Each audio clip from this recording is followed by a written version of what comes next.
if I wanted to hire somebody to fix my bathroom, it would mean me paying them a bunch of money and not getting the job half-assed done. I would stand by and watch them get the job done. Good evening, and welcome to Give Me a Break. I'm John the Carbonet. Take a look at this amount. The total due is $3,000, but the unit price is $26,000. That's what happened in Onum, Texas, which is the family you're about to meet. They said to hire a contractor to do some work at their home, but they already paid him more than $20,000. But there's issues still at work. Tonight you'll get to see firsthand at the issues that they're alleging. And you'll also probably get to hear from the contractor, who may not tell his full version, his side of the story. But if he does, it would be something unlike no other. Here's Andy Lascano. You have not done a walkthrough with me. I said, usually, under normal circumstances, you do a walkthrough before the balance is paid. I said, that's how a contract works. This is the contract Becky Veit is referring to, the one she and Manuel Alanis of 5 Star Services signed in November 2024 for work on 2 bathrooms in her Odom home. And he said, nope, I'm not going to come do a walkthrough until you pay me everything. I said, I'm not going to pay you everything. The Vites say they hired Alanis because he assured them he could get the job done by Thanksgiving when they were having company over for the holidays.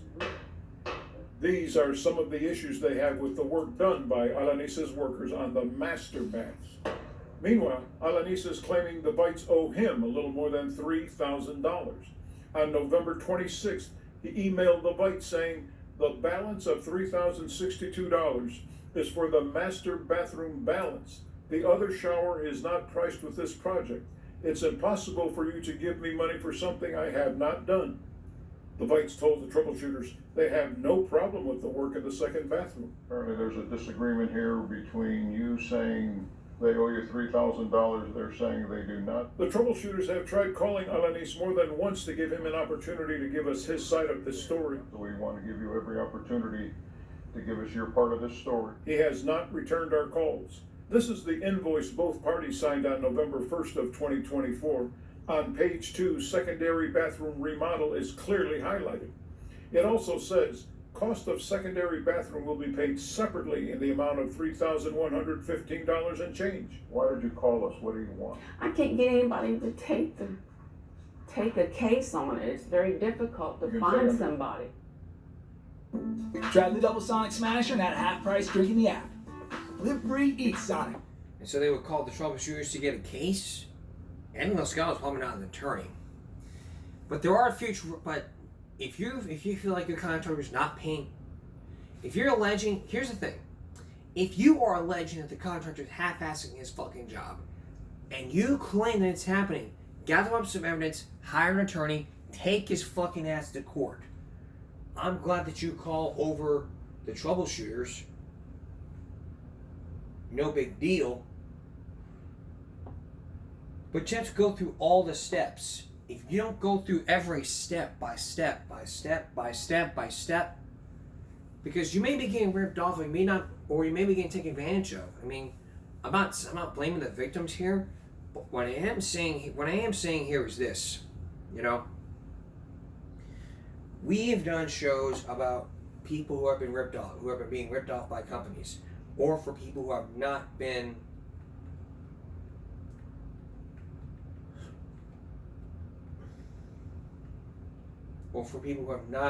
who wanted to get their contracts, who have not got the contracts, not gotten the work done right, completely. Excuse me, sorry. But what we have done is giving you some tips of what you can and what you need to do. I was hoping that this story would be on here.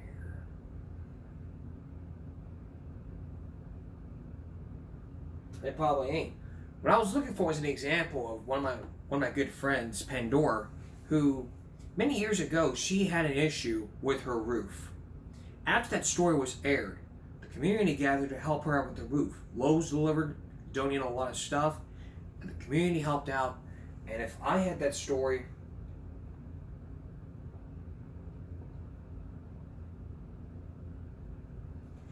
then I would have her come on and ask her about what happened, and then she would be helping me.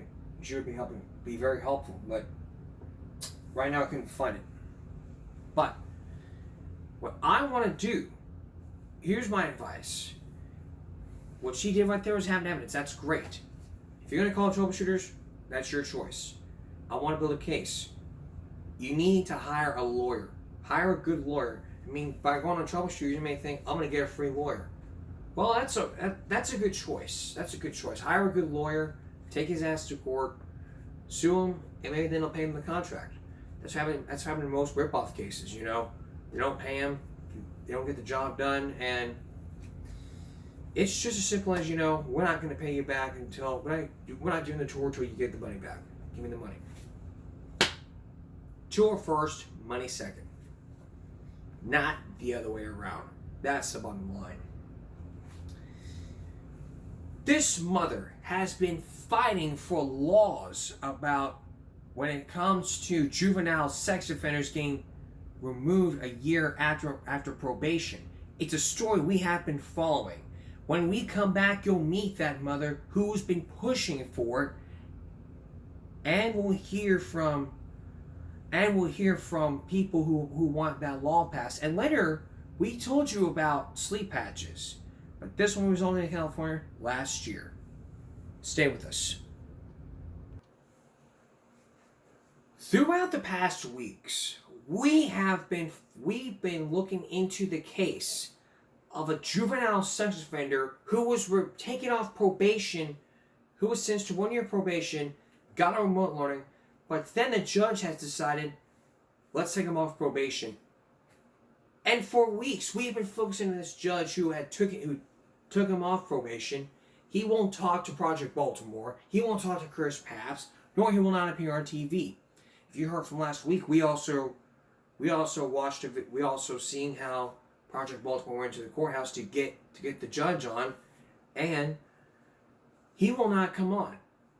And since then, there's been 3 state school safety bills. One of those is the child sex offender list.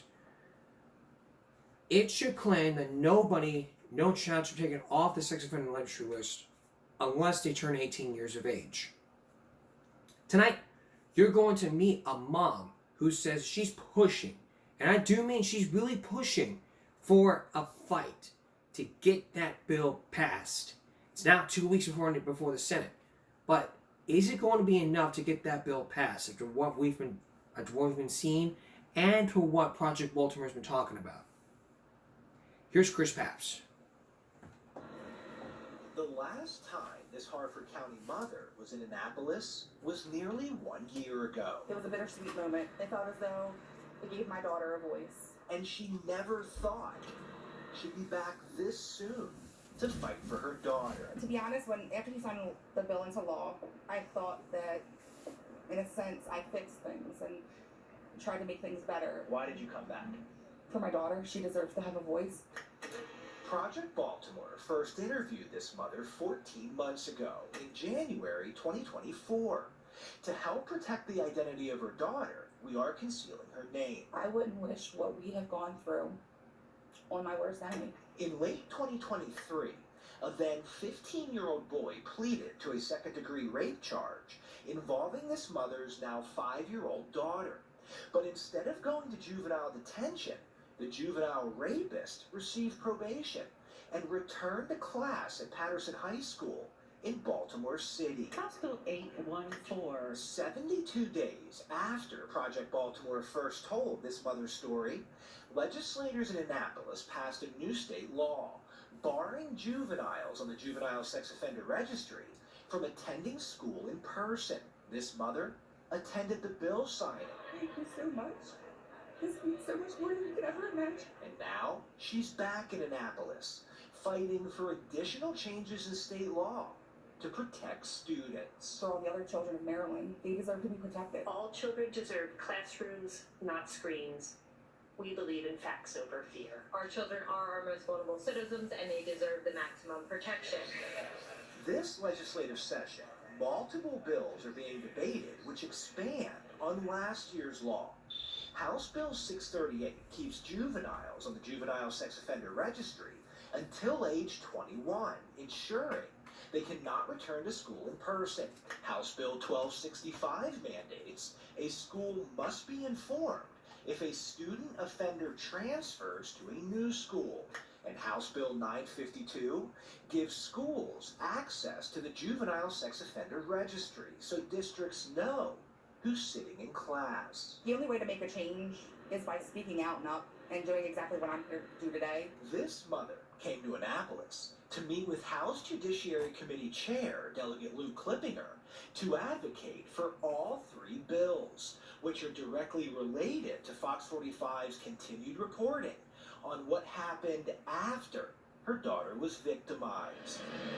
This past January, 2 months ago, Fox 45 broke the news that Baltimore City Judge Charles Bloomquist went against the advice from the state's attorney's office and ended probation for the juvenile rapist who attacked this mother's daughter. The court's ruling removed the teen from the Juvenile Sex Offender Registry, allowing him to return to class in person at any school, which was devastating to the victim's family. It's time that we look at the victims and the other children rather than the offenders, and that we need to put them first. Even if it protects one child, it's worth it. This bill is worth it. These three House bills are why this mother came to Annapolis. All three, in part, were written because of what happened to her daughter, something she doesn't want happening to anyone else's. I just really hope that they do what's right and pass this so that we can protect all of the children. That's what it comes down to. In February, as Project Baltimore reported, the Maryland State Board of Education passed a new regulation mandating that schools alert other schools if a student with a criminal record transfers. That language is very similar to House Bill 1265 that, if passed, would make the regulation a state law. I'm Chris Pabst, and this is Project Baltimore. I bet that judge would sit there and argue saying, I don't want this bill passed. I don't care what the state attorney has to say. I need probation for this job because I am the goddamn motherfucking judge, and I'll do what I goddamn motherfucking please. So y'all shut your fucking faces up, you stupid bitches. I'm the motherfucking judge, not y'all. Y'all ain't going to fucking law school, bitch. it doesn't matter. This is all the judge's fault. He needs to come forward and admit his wrongdoing, apologize to his mom and say, look, ma'am, it was my mistake to put this person, to end probation for this person.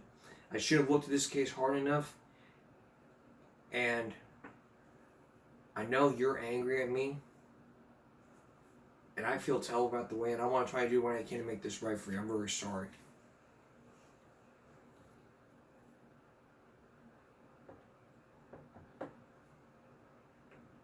Well, let's take a look at these comments.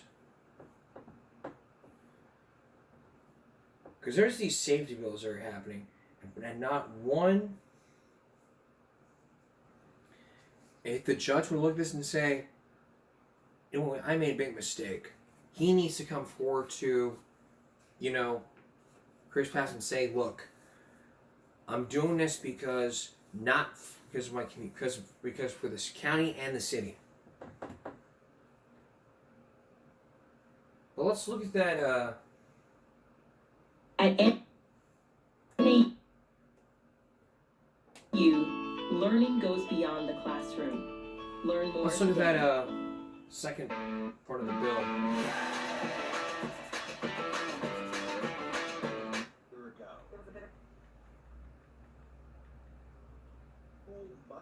Offender registry until age 21. That's the part I'm okay with. Ensuring they cannot return to school in person. House Bill 1265 mandates a school must be informed if a student offender transfers to a new school. School in person. House Bill mandates the school should be informed if a student offender transfers to a new school. But that new school could be like, well, we don't care. He can come in. It could really hurt the victims. It could really do. Nobody would care about whether or not this child was accused of rape. I mean, if this person was working at McDonald's, if this accused rapist was working at McDonald's, and the management knew what the heck was going on, they knew about it, and nobody did a damn thing. He filed his application saying that, oh, he committed rape. He would lie. He would sit there lying, saying the allegations were in there, but they dropped the charges. His lawyer would confirm to the boss, saying, yes, the charges were all dropped. But he still has a criminal record.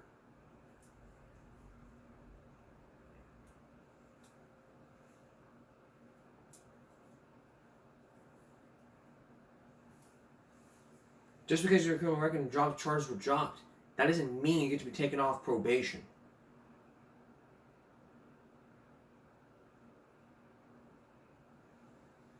Does not mean anything. What you need to do, this mom did the right thing. As a matter of fact, what people need to do is just keep speaking up. Because if you continue speaking up, you too could be that hero. And even then, you could even speak up about what happened when your child had one of those sleeping patches on the arm. Earlier this season, you've heard me talk about sleeping patches that happened here in Texas. That was 5 months ago. Up next, it all started in California from a daycare worker. And I bet that's where these teachers learning from are watching a news story. Please stay with us. Well, 5 months ago, just a few months ago, we focused in on those sleepy patches. You know, the ones that you just put in your arm and you make you fall asleep? We focused in on teachers giving students those sleepy patches. And that's not all. This wasn't the first time this happened. Actually, this was the very first time it happened in California. It happened because of a daycare worker who wanted to calm her children down. So you know what she did? Went online, got those sleepy patches, put on her arm, and drugged them. And now parents are up her arms saying it should not happen. Here's Gina Silver. Did the teacher give you any stickers, any patches? Yeah. And where would she put them? Here. Inside? Yes. Show me where the teacher put the sticker on you. Why my salt? They're not just plain old stickers. Parents are accusing a teacher at Options for Learning Head Start in South El Monte of placing Zen Patches mood calming stickers on their children without permission. Some of them were surprised and really upset because you bring your kids and you expect it to be good, you know. They were being put on every single child in this classroom. The parents allege the teacher would take the patches off the students right before it was time to go home, but got caught the day this parent showed up unannounced. We came early for my little one and we caught him. She says her little boy had a mood calming sticker on his back. When she started asking questions, she discovered other students were also given similar patches. And we've seen a lot of behavioral issues. Looks like the microphone can't be used right now. Try again later. Discovered other students were also given similar patches. And we've seen a lot of behavioral issues, sleeping patterns, eating patterns different. So we've seen that the children are having like withdrawal effects. I don't even know what the teacher was thinking when she did that. Maybe it was easier for them to control all the kids, to have them fall asleep faster. I mean, as a physician, I would emphasize the fact that applying any substance, like an essential oil, to children without thorough understanding of their health history and parental consent is not advisable. Dr. Daniel Turner Yoveras is shocked an educator would put medicated stickers on children without parental consent, even if the patches only have calming essential oils. essential oils can cause allergic reactions for anyone with skin sensitivities, and their effects are not uniformly regulated or standardized by anyone. So there is a risk with that in itself. The school issued a statement that says in part, the employee is no longer with Options for Learning. Our investigation is ongoing and an incident report has been submitted to licensing, which will conduct its own investigation. We are reinforcing child safety with all our teachers and classroom staff. Firing her is not good enough at all. Oh, I want justice, you know, she should be in jail. Parents believe that other teachers were also involved in this incident and they have pulled their kids out of school. Meanwhile, the school itself is saying that it was only one teacher and that person is no longer there. Reporting from El Monte, I'm Gina Soba. I'll send it back to you guys in the studio.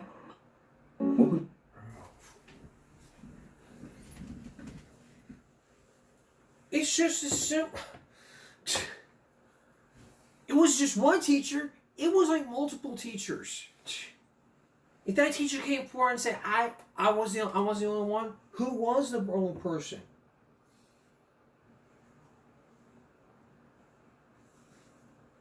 I would not even give my child, I would not even give my little nephew or any child a little sleeping patch to put on the arm and bam. I would not do that. I'll put on my fucking cell phone and just put my self to sleep and recreate what happened on Friday. Yeah, you saw what happened on Friday. I apologize for it. The thing is this. If you want your children to calm down, you blow the whistle. Or you clap. Or you yell as loud as you can. You can try all those things. It may not work. If you try, you gotta keep doing it. You gotta keep trying.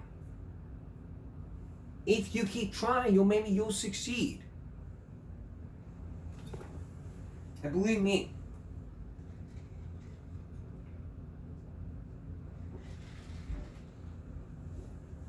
if someone did put a sleeping patch on my arm without my consent, I would most heartily commit assault and battery.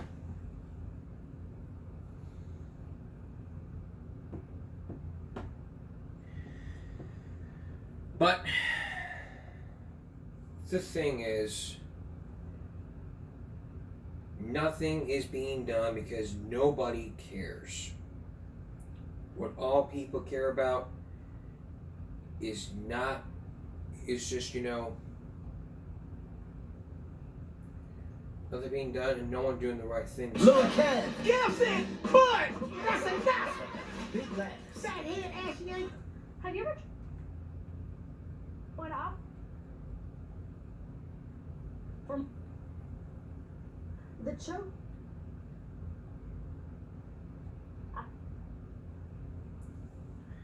So this is the bottom line here, What I would do is not, if you're going to put your child in sleeping patches, consult their doctor or their physician. If you do so, if you consult their doctor or physician and ask, is the sleeping patch okay? They got to look at blood work. If the doctor says, yes, that's all right, then it's okay. If the doctor says, I would advise you not to do so, you go against doctor's advice, well, good luck. You may be at risk of child abuse. Even if you want to get your child to sleep. It may not work for people like me who are on the spectrum, but if it does work, it may be proven. We're going to take a break. We're right back. The esports program. Isn't that kind of like a little thing? Well, it is kind of like video game when we look at sports video games like, Madden and, for baseball, basketball, football. But it's actually a little thing going on in Alice. Here's Melissa Trevino. Esports, simply put, is electronic gaming where students compete with other schools online. Alice ISD student Jason Santos describes it as a place of wonders. You can take the games that you played as your childhood, such as Fortnite, Apex, Valorant, and you can make it into the challenge The 8th grader joined his friends on the gaming console 2 years ago. He says these programs aren't just about skill. It takes commitment, teamwork, and making sure that you're on the right path to go to state. And it takes keeping up your grades. Santos says he's a natural-born leader, something that comes in handy when helping teammates like Joe Owen Griggs and Sean Ramirez. I introduced you to Griggs in 2023. He was one of the students on the pilots program. Back then, he said, for me, like, it exercises my mind and my fingers, and like, I'm mostly like, I like it because I'm like quiet and all the time, and like I'm more focused. Now he says, Esports, everything's changed. Esports still exercises his mind and tunes his motor skills, but it's also about teamwork. Without teamwork, we're messy. It's best that we're a team and we can go against the other team together, and if someone is hurt, they're nearby us, and we're able to actually help them. Sean Ramirez is one of the newest esports athletes. The 8th grader says, I always had a passion for playing games. Choose a large 2-topping pizza for the unbelievable price of $5.99 when you order online. Pizza. Wow.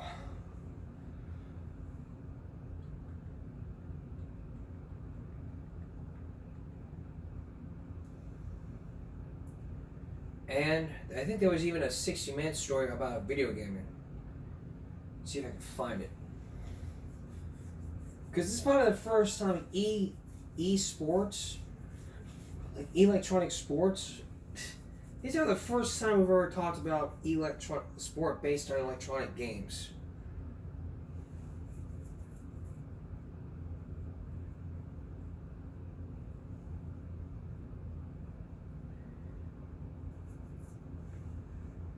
But there won't even be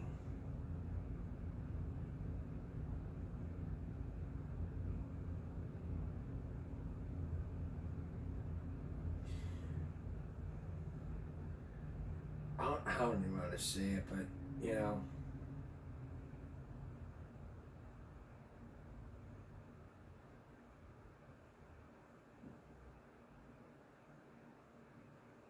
it's gotta be here somewhere.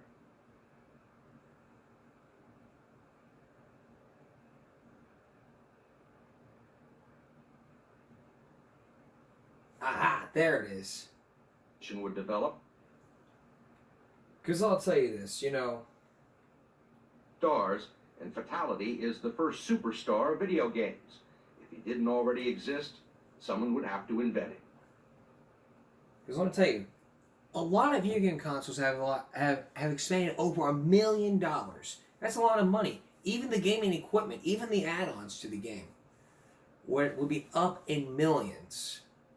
And as we're about to show you from one person by the name of Fatality, which is a username, it's a video game tournament unlike any other. Here's Steve Croft.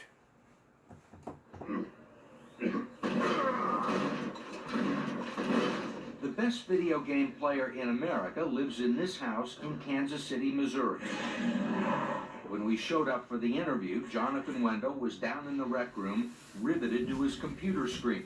He was using a mouse and a keyboard to propel himself through a computer-generated landscape in search of ominous red demons to kill before they kill him.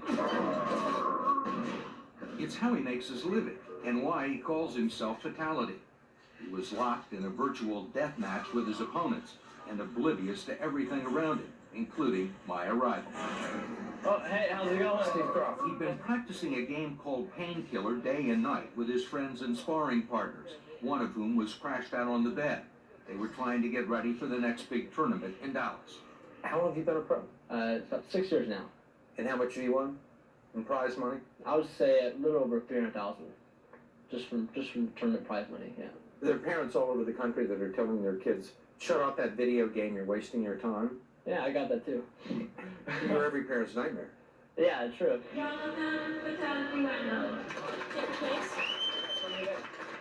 At age 24, he has won 41 tournaments, playing the same shoot-'em-up video games that you can buy in most stores, living a life most young men his age can only dream of. He's traveled, all expenses paid, to every continent except Antarctica. He's played in Red Square and on the Great Wall of China. And everywhere he goes, he's besieged by fans. And I've been a world champion at 4 different games, so I'm working on my 5th game right now to become a world champion at 5th different game. And nobody else has done it? No, not even close. So you're the best in the world? If you say so. I'm trying to be modest here, so. But, yeah, so I'm pretty good. If he hadn't discovered professional gaming, he would probably be doing tech support for some computer company in Kansas City. He was only 18 at the time and still living at home. What was your mother's reaction when you told her that you wanted to become a professional video game player? Oh, that probably didn't go so well. His parents were divorced, so having failed with his mother, he moved in with his dad and went to work on him, offering this deal. I was like, Dad, let me go to this one tournament. If I don't win any money, like, or any significant money, I'm gonna quit. I'll just quit. I'll go full-time school, no problem. How'd you do? Went to a tournament and actually won $4,000. And I came home and slapped that check on the table and I go, Dad, I won $4,000 playing a video game. What's this world coming to? Like, you know, it's so insane. What the world's coming to is this. At last year's World Cyber Game Championships in San Francisco, the purse totaled more than $400,000. It's going to be a one-on-one situation, and there 3D wins the World Cyber Game 2004 Grand Finals. The tournaments are often broadcast live over the internet, complete with play-by-play commentary. Shag trying to get 2, can he do it? Shag with 2 big kills! There are both individual and team competitions. And coaches with furrowed brows pacing the sidelines. It has the look and feel of a sporting event. Nice job, Corey. Go shake their hand. Go shake their hand. And to Jonathan Wendell, that's exactly what it is. It's that fast. In the game, it's all about hand-eye coordination, reflexes, timing, strategy, being quick on your feet, being able to think fast. I mean, you gotta be doing everything. He may spend 8 to 12 hours a day in front of a video screen, but don't mistake him for a geek. Like most of the top video game professionals, he's an excellent athlete and was a star on his high school tennis team. I work out a lot, so being physically fit and making sure your neurotransmitters are working properly and making sure that you're on beat and you're ready to go. Your neurotransmitters? Yeah, it's like your neurofitness. Like you ever, it's basically ways you can think faster. You talk really fast. And also I talk very fast. That's your neurotransmitters? That's actually my brain thinking way too fast. He says it's like playing chess on caffeine.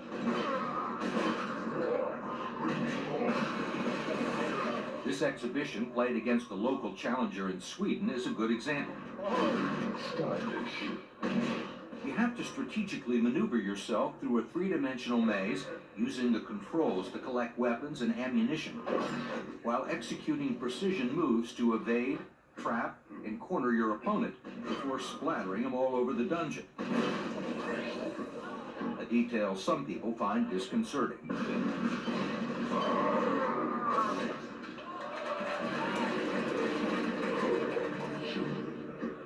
You're sitting there maybe 2, 4, 6, 8 hours a day trying to kill people. I mean, it's a virtual world, but that's what you're trying to do. Is that a good thing? I don't think it's a bad thing. I mean, you're trying to get the point. Like, I mean, football, it's like, what the hell are you doing? Like, why are you hitting a guy?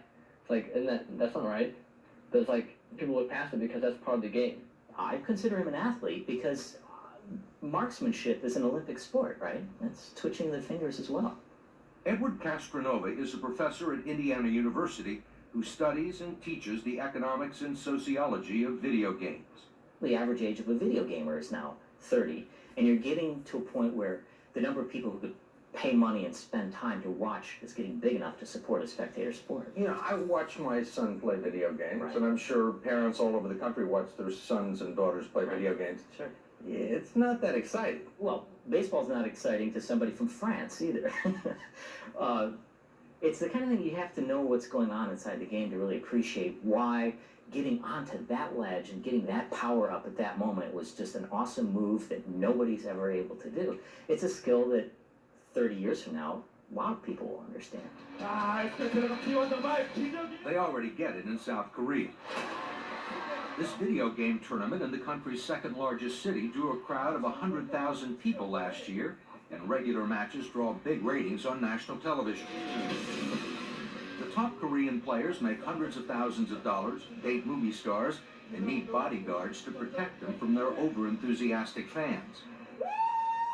And a lot of people are betting that it's only a matter of time before the same thing happens in the U.S.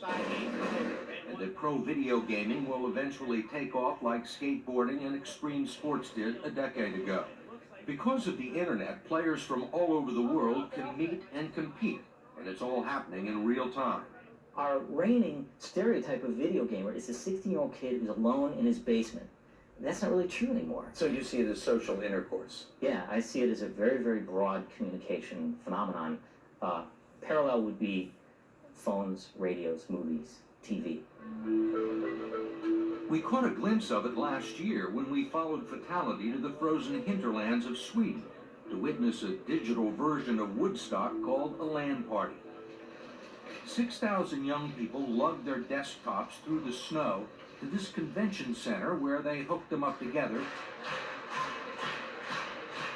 and played video games for 3 days in 3 nights, with only occasional breaks for sleep.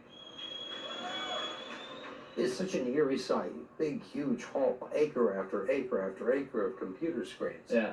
What's the attraction? What's that all about? The reason why these events happen is because you want to meet the person in real life. You play on the internet all the time and you see their name, but you don't know what they look like. You don't know what they're real, what they're really like in person. It's become a huge subculture comprised mostly of young men that spend more money on video games than they do on music or going to the movies. A community of interest big enough to attract prize money, advertising revenue, and merchandising deals from companies peddling computers, video games, and soft drinks, all desperate to sell them something if they ever get up from their video games. And no one is better positioned to make a killing than Jonathan Wendell. 8, 7, 6. He's just launched his own brand of Fatality products, mouse pads, keyboards, and headsets built specifically for video gaming, all done with the help of his marketing guru, Mark Walden. How much money is there on all this? How much is Jonathan going to make? Millions of dollars. Millions of dollars. So you're making him into a sports star. For the new millennium comes a new sportsman, the e-sportsman. So he's the first cyber athlete, so to speak. You know, you look back 50 years from now, and there had to be somebody at the turn of the century that played baseball. There had to be a Babe Ruth and a Ty Cobb. There has to be a Jonathan Fatality Wendell. You think he's the Babe Ruth of the 21st century? I think definitely. But I think Jonathan will go down as the guy who basically brought gaming as a sport mainstream. Amidst all this hype, agents and promoters are already scouting the next generation of stars. No fledgling sport is complete without a prodigy, and in professional video gaming, that mantle has fallen to 7-year-old Victor De Leon III, a.k.a. Little Poison. You're right on top of me. How would you rate me as an opponent? Bad. How bad? Super bad. Super bad. Okay. Little Poison is too young to have a paper route, yet he's already won $2,000 playing in tournaments against adults. And he has signed an exclusive deal with Sundance DiGiovanni and Mike Sepso, who run Major League Gaming, which organizes tournaments and helps clients land endorsement deals. And he's 7 years old. What's he going to endorse? Happy Meals? He's not, yeah. You know, but the crazy thing is you know, there are crazier endorsers out there, and he represents something which a lot of people right now are trying to figure out how to grab hold of. Last November in New York, Fatality was trying to grab hold of another world championship in his 5th different game. But this time, he entered the finals as the underdog against his chief nemesis and reigning champion in Painkiller, a 20-year-old Dutchman known as Boo. Gentlemen, take your seats. It was the culmination of a 10-city, $1 million world tour organized by the Cyber Athlete Professional League. After falling behind early in the tournament, Fatality mounted a valiant comeback. Fatality has Boo on the road. He does! And these guys are not letting up both. With his back against the wall, he came up clutch, and all of that experience paid off.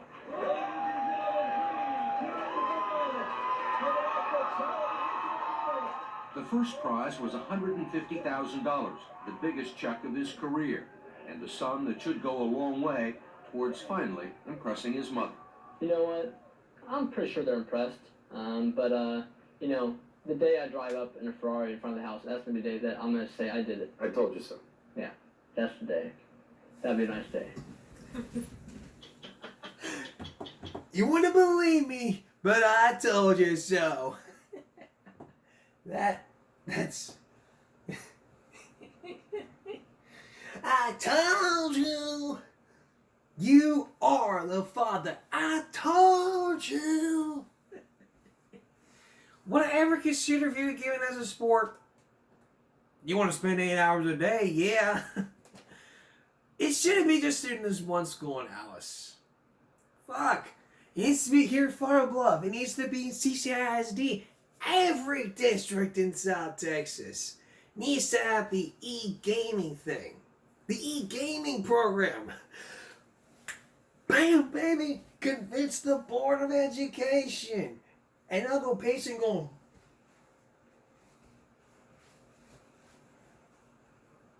That's a great idea. Let's bring video gaming to schools.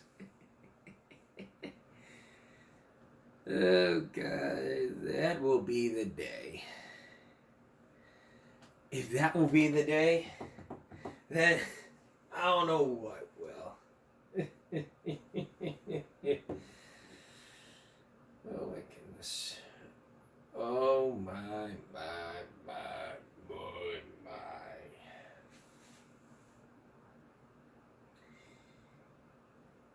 Alright. Coming up next, it's a story unlike any other. Professor Paul Butler, on his journal all about tipping the scales of justice. How does it work? Mike Wallace explains. Please stay with us. What you're about to see is going to infuriate a lot of you, make you all angry. And it's happening more and more in this country. It is something called jury nullification or tipping the scales of justice. How does it work? Well, what happens when juries say in effect, forget the evidence, let's acquit, let's nullify the law, let defendants go free, even if they're guilty. Well, back then, when slavery was first legal, black jurors would acquit white jurors who would help slaves escape. Tonight you're going to meet a professor who wrote about all of this in the Yale Journal. He says, and he has a very different approach. Like, well, we'll just let him explain. Here's Mike Wallace. A man, black, caught selling crack. Okay? Yes. Are you suggesting that the jury should nullify? Yes, that jury ought to acquit him for reasons of black self-help and to make a political point. Professor Butler says the black jurors should let the guilty black defendant go free. Yes, go free on most drug charges, possession and sales, on perjury, even burglary, as long as nobody gets hurt. He calls these felonies non-violent, largely victimless crimes. If you let a guilty defendant off, isn't that the same as really taking the law into your own hands? It absolutely is the same as taking the law in your own hands. If you think that sounds inflammatory, even radical, you might be surprised to learn that Paul Butler used to work for the Justice Department as a special assistant U.S. attorney in Washington, D.C. You used to be a prosecutor. I sure did. I was a very good prosecutor, and I was responsible for a lot of black people going to prison. I began to feel like a cog in this machine, and I thought that's wrong. Even if some of those people belong in prison, I didn't go to law school to send my people to prison. Butler says jurors have an obligation to reverse that trend by taking race into account in their deliberations. A political and moral, yes, moral obligation. We have a country now where 1 out of 3 young black men is under criminal justice supervision. I guarantee you we would be working on alternatives to prison if that were true of the white population. There is no question that race often affects the outcome of trials. Look at the beating of Rodney King. A mostly white jury watched this videotape and then acquitted the white police officers. Most experts say the jury nullified the law. Oh, look at that. Terrible. And in the near-fatal beating of white truck driver Reginald Denny, the experts say the tables were turned. Black defendants were acquitted of attempted murder by a largely black jury. Professor Butler says that there are so many blacks now in American prisons that black American jurors should acquit some guilty black defendants. I think that's very bad advice. It's bad advice first because he's making an appeal to racial sentiment. Professor Randall Kennedy was Paul Butler's teacher at the Harvard Law School. The question is, do we live in a society right now that is so racially oppressive that jurors should engage in subversion of the legal system? The answer to me is no. Butler was a good student, says Kennedy, but he disagrees with Butler's advice to black jurors. The fact of the matter is, we're all Americans. We all have an interest in an effective social legal order, and subverting that through jury nullification without just cause is a bad idea. Professor Butler, let me read you what you have written. My goal, you write, is the subversion of American criminal justice, at least as it now exists. When the only function of the criminal law is to say you're wrong, you're bad, and even though you didn't hurt anybody, you're immoral, then we need to subvert that system. It's unjust because, again, it's punishing you for being poor and for being black. Joseph DeGenova was formerly the top government prosecutor in the same office where Butler used to work. DeGenova was the U.S. Attorney in Washington, D.C. The point is that you either have law or you don't. It is anarchy to suggest that a jury should ignore that law and acquit someone because they think it's, quote, fundamentally unfair. It is the moral responsibility of black jurors, he says, to emancipate some guilty black outlaws. It may be a recognition of the reality of the way some jurors think, but it is, in my opinion, bad public policy, bad law, and kind of morally reprehensible to invite people, as a matter of public policy, to ignore the law and acquit people merely because they are who they are. Should a black killer get off? Absolutely not. Should a man with a gun outside a store, black, should he get off? The jury has to decide in that case whether that person was going to victimize somebody. If a black man is arrested, who is better qualified to say what the punishment should be? Society as a whole or black society? Well, that's an easy question. Black society. White society has proven time in and time out that they don't have black interests at heart. So Irish defendants should be judged by Irish juries and Jewish defendants by Jewish juries. These ethnic groups haven't had the same hatred visited upon them as African Americans. Who then polices the police? You police the police. The most racially divisive trial in recent times, of course, was the O.J. Simpson case, in which defense attorney Johnny Cochran seemed to make an outright appeal to black jurors for nullification. You're the ones who send the message. Nobody else is going to do it in this society. They don't have the courage. Simpson not guilty of the crime of murder. Professor Butler disagrees with those who say the jury's verdict was nullification. He believes that Simpson walked because the prosecution's case was weak.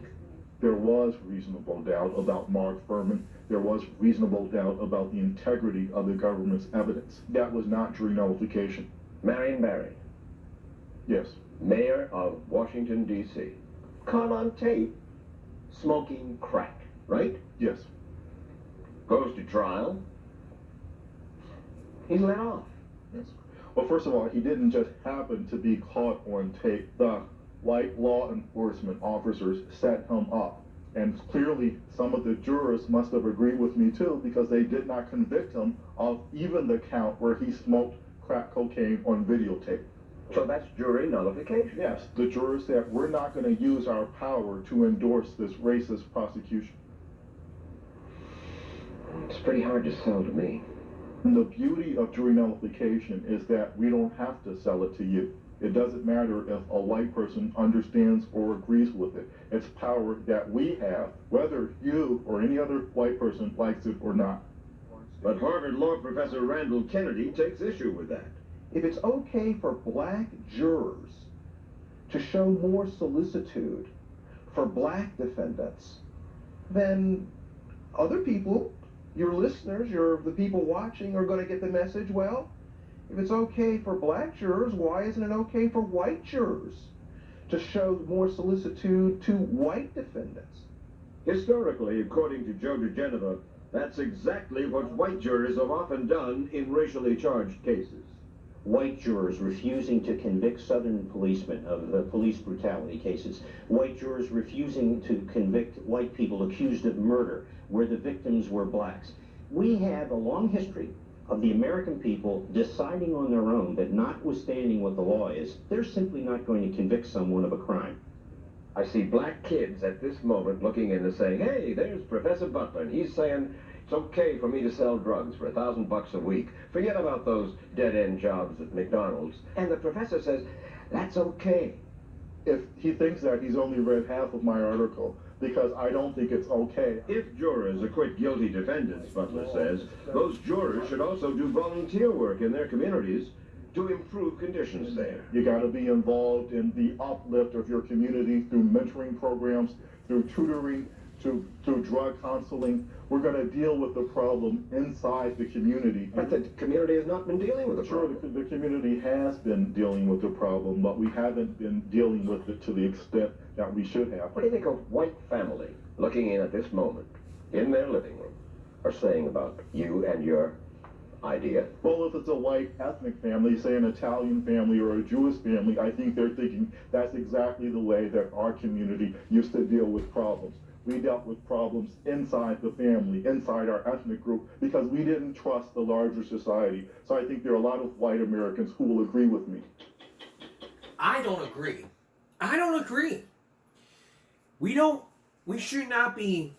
We should be prosecuting equally, you know? White jurors need to be prosecuting the white people that commit the crimes. African Americans need to be jurying, prosecuting the African Americans that did the crimes. It shouldn't be black versus white, white versus black. I don't support jury nullification. You know, well, you're a racist. How is jury nullification and me being racist being racist? I'll tell you what that is. We don't tip the scales. The scales should be balanced. I mean, what if me as a white person were to go smoke some crack? You think a black person were to be accusing me of being not a drug addict? I never smoked drugs. It'd be my first time. The jury would even look at me as, it's his first time, we'll let him go. Okay, it's first time, put on probation. Second time, I see him in the intersection, let him go. He's famous, let him go. That's like giving somebody some slack, a famous celebrity some slack.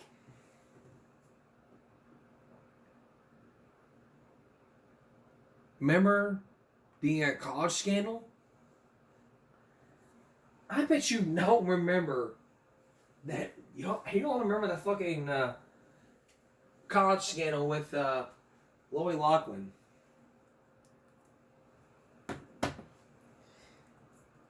If the jury convicted her,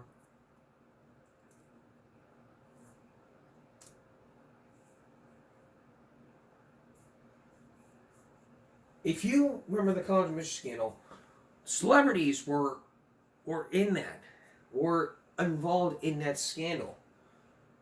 This happened back in years ago. They faced a college admission scandal where they bribed officials to get their daughters into the University of Southern California as fake athletic recruits, resulting in prison sentences for both. 2 months in prison, 5 months in jail. You know?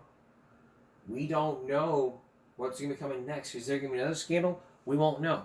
But was this even talked about? We talked about this, but was there a jury? No, there probably was not a jury. But if it was a black jury against a white person, then Yeah, I guess a black person will let a celebrity go because they're a big fan. Now, I'm not being racist here, but I don't mean to be racist. I'm not being racist. What I'm saying here, what I'm trying to say is this: no more jury nullification. If someone's caught with crack, they're going to jail. Someone's caught selling drugs, you're going to jail. If someone's being caught with a gun in somewhere where it's prohibited, you're going to jail. That's how it is. We shouldn't be doing something like this. No more jury nullification. No more tipping the fucking scales. You know? It would be like mixing EA games with Activision. If you don't get the joke here, it's like taking Hogwarts schoolmates, turning them into fucking Call of Duty soldiers with gun ones and a cover mechanic. If you think I'm making this up, let me play you a clip from let me play you a clip from Angry Joe.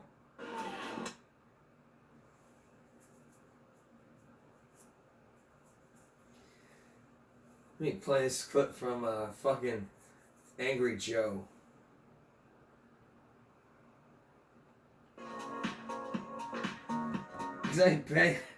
I bet you may like this similarity. And I made a comment calling them damn robbers.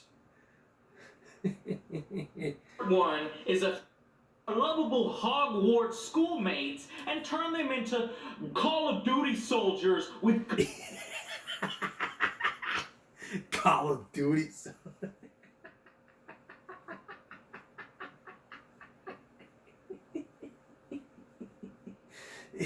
Call of Potter.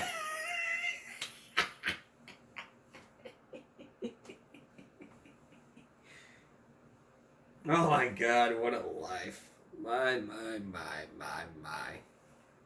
I really don't support jury nullification, that's the bottom line. Or tipping the scales of justice. If you're caught selling crack, you're going to jail. If you do something really dumb, you're going to jail. If you do something you're not supposed to be doing, then your ass is going to prison. There's no if and but excuse about it.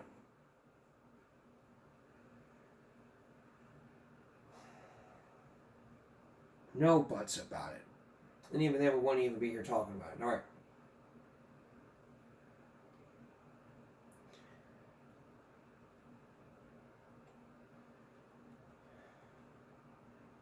We're going to take a break and come back with a story about drugs and baseball. We are approaching the start of baseball season. It's time to look at some people who had some big wins throughout their baseball season. And one of those is this person right here. His name is Roger Clemens. Perhaps you may have heard of him. You may have heard of his big wins. But most of you may not know, he took steroids and human growth hormones. Now, if this was the case convicted by a jury, as we talked about earlier, it would be convicted. I mean, black jurors would look at him and go, steroids, let him the fuck go. Taking the law in their own hands. I mean, we have Babe Ruth play baseball, and he never took steroids. He was the first black person to play baseball. Now, you think of comparing Babe Ruth to him, we're not comparing races. We are stating facts. Not folk tales, not racism. We don't tolerate racism, and we're not ever going to tolerate racism, ever. People say that one person, he injected Clemens in the buttocks with steroids and human growth hormones. Clemens says, the allegations are phony. But it was all in Mitchell's report, in George Mitchell's report. Tonight you're going to hear George Mitchell's report, And for the very first time, he tells his side of the story about what had happened. Did he use steroids? Did he use human growth hormones? And are the charges phony or true? Here again, Mike Wallace. I'm angry that what I've done for the game of baseball and as a person in my private life, what I've done, that I don't get the benefit of the doubt. The stuff that's being said is ridiculous. It's hogwash for people to even assume this. 24, 25 years, Mike, you think I'd get an inch of respect? An inch. How can you prove your innocence? Apparently you haven't done it yet. People I talk to say, oh, come on. 45 years old. How does he still throw a ball and compete and so forth? I mean, it's impossible. It's not impossible. You do it with hard work. Ask any of my teammates. Ask anybody that's come here and done the work with me. I was down here in 2001, and you were pitching to a guy by the name of... Oh, Brian McNamee, that's right. McNamee helped Clemens work out, on and off, for 10 years. Clemens is famous for his exhausting workouts. He's been called the hardest working man in throw business. But now he's been thrown by what McNamee told George Mitchell. He gave very specific examples of the times he says that he injected you with steroids. During the 98 season, you were pitching for the Blue Jays. McNamee was their strength and conditioning coach. From the Mitchell report, quote, Clemens approached McNamee and for the first time brought up the subject of using steroids.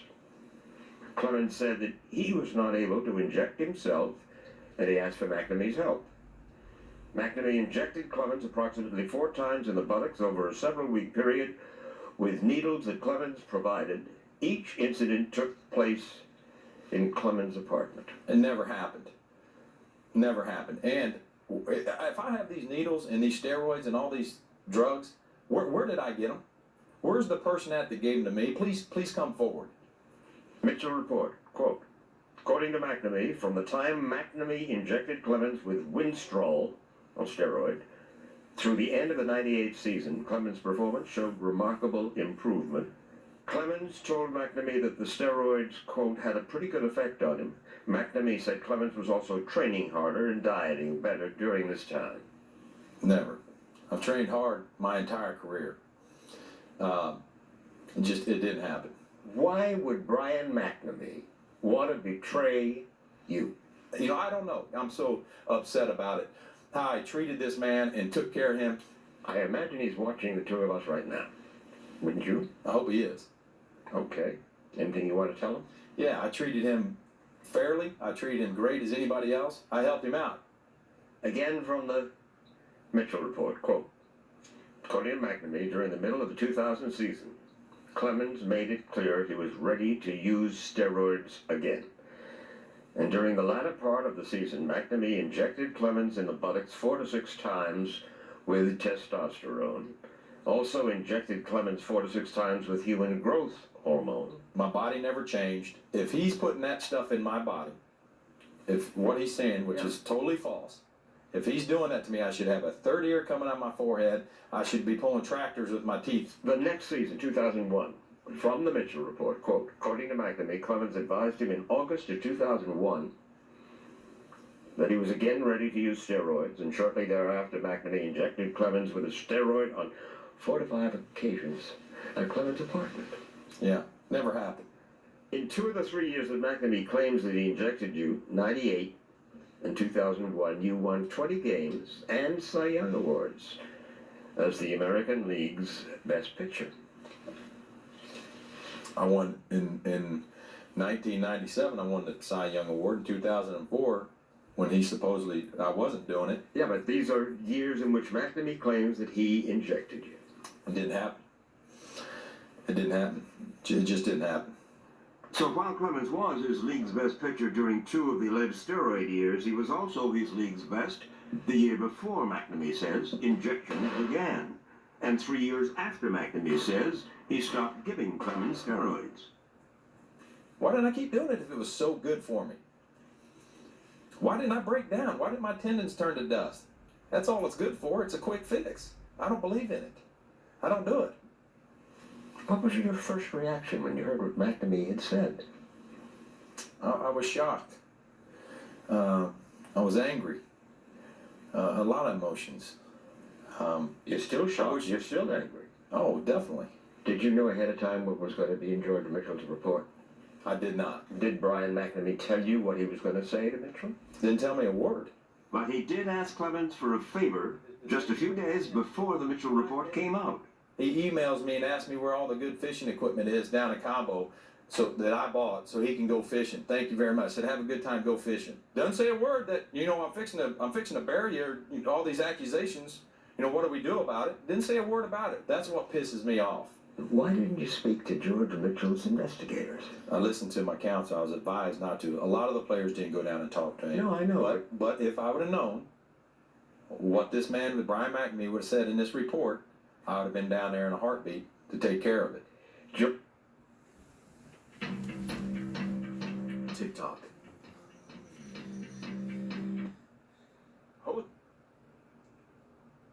George Mitchell says he believes McNamee, and this is why.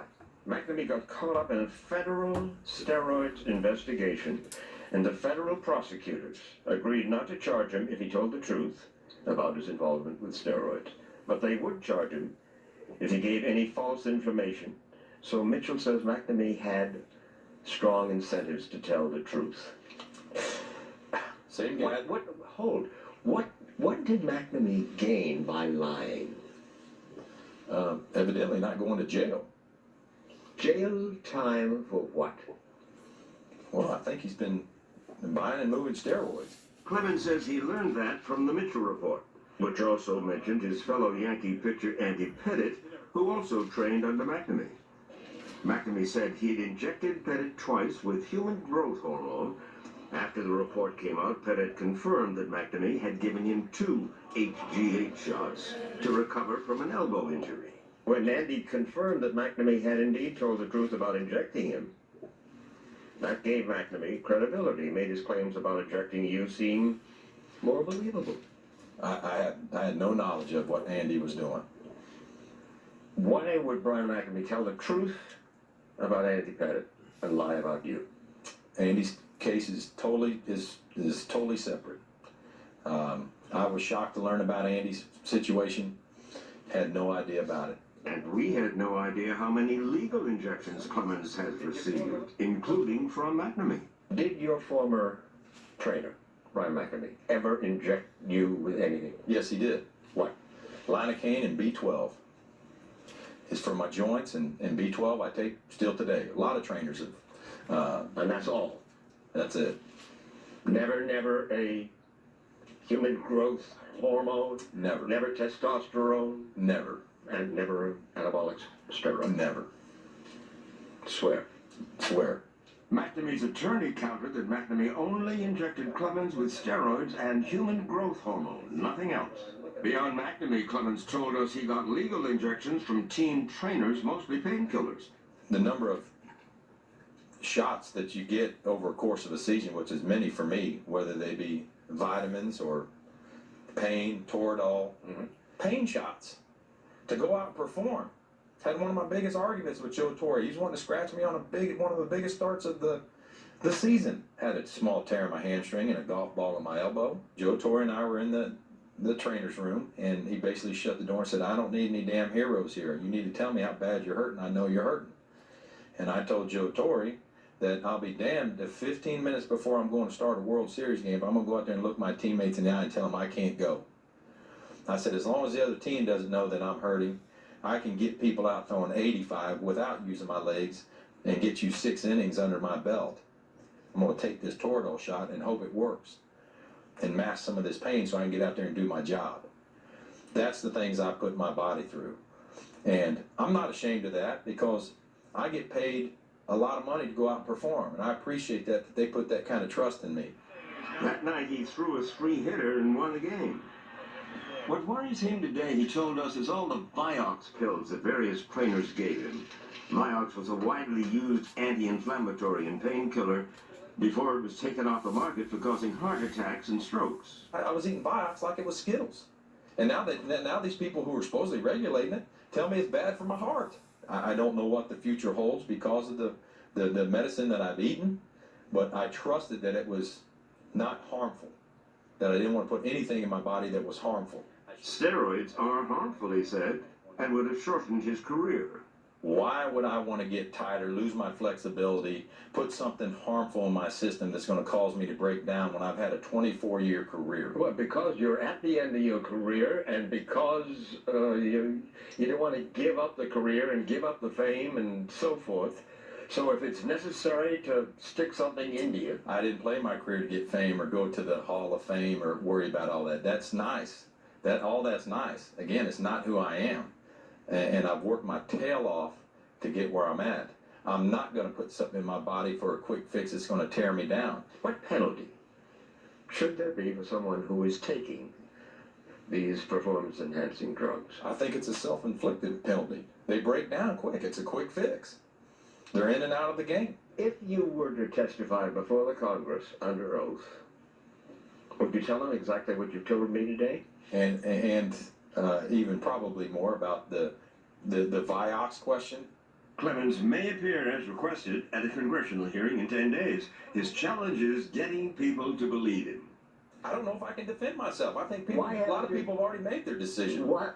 A lot of people have made. And that's our country, isn't it? Guilty before innocent. That's the way our country works now. And then everybody's talking about sue. Should I sue? Well, yeah, let me exhaust. Let me just spend. How about Let me just keep spending. But I'm going to explore what I can do, and then I want to see if it's going to be worth it, worth all the headache. Brian McNamee's attorney said McNamee will decide, after watching this interview, whether he'll sue Clemens for defamation. McNamee declined to talk to us. The problem both he and Clemens have is proving they're telling the truth. How about a lie detector test? Some say it could, some say they're not. I'll do whatever. I mean... So as far as you're concerned, you would conceivably... Yeah, I don't know if they're good or bad. Were you to pass a lie detector test, wouldn't that help prove that you're telling the truth and help restore... Would it? I don't know. I don't know either. And he doesn't know if he'll ever pitch again. But I understand that as a public person. You're going to take some shots. The higher you get up on the flagpole, the more your butt shows. I understand all that, but I'm tired of answering to them. That's probably why I will not ever play again. I don't want to answer to it. I want to slide off and be just a citizen. You're retiring. Period. Probably. Oh. Not for sure, but... I would say yes. If I had to sit here and tell you right now, I would say yes. You're not going to pitch again. You'll never see me pitch again. But he has retired 3 times before, and he told us he could unretire again. After listening to you in this interview, do you think that people are going to believe you? Believe that you, Roger Clemens, never took steroids? I think the people that know me believe me and understand what I'm about. And I can't, the people that are out there that have been saying the things that they've been saying, I don't know if I'll ever swing their opinion. These accusations are not going to change me as a person. I'll do everything I can to prove them wrong, and I still don't know if that's good enough. It probably won't be good enough, but like he said, if he were to take a lie detector test, it would help prove his innocence. With questions like, it'd be like questions.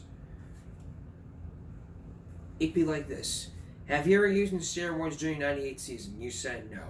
Did you take steroids? Did you take human growth hormones during your baseball career? You answered no. Have you ever used steroids in the 2000 season? You answered no. Have you used steroids during the 2001 season? You answer no. You answer no. Are you now taking steroids? You answer no. Are you now taking growth hormones? You answer no. Are you now taking painkillers during your time after your baseball season? You answer during after your baseball season. You answered. He'll probably answer no. And the results for all these questions will come 2 ways. Either non-deception or deception. If in fact he told, in the lie detector test, if he told the truth, then he might go back to baseball. If in fact it came back inconclusive, if he came back he didn't tell the truth, that might convince the Congress, like, hey, look what we got here. This person lied about not using steroids. That would even upset the apple cart and even Major League Baseball. There's probably another steroid story. Coming up on Wednesday, Alex Rodriguez and Jose Casanero. Two stories all about steroids. We focused in on Roger Clemens. Now 2 more athletes are in. That's all for this edition of Give Me a Break. To Monday. Before we go here, we're going back to regular schedule. If you saw the post, we're going back to regular schedule. Monday, Wednesday, Friday, Saturday. We're going back to 4 days. That's all for this edition of Give Me a Break Monday. We'll see you again for Give Me a Break Wednesday. For all of us here at YouTube and Give Me a Break, stop bullying, speak up. Concentration, not strength. No jaywalking. Take care of yourself and each other. Good night.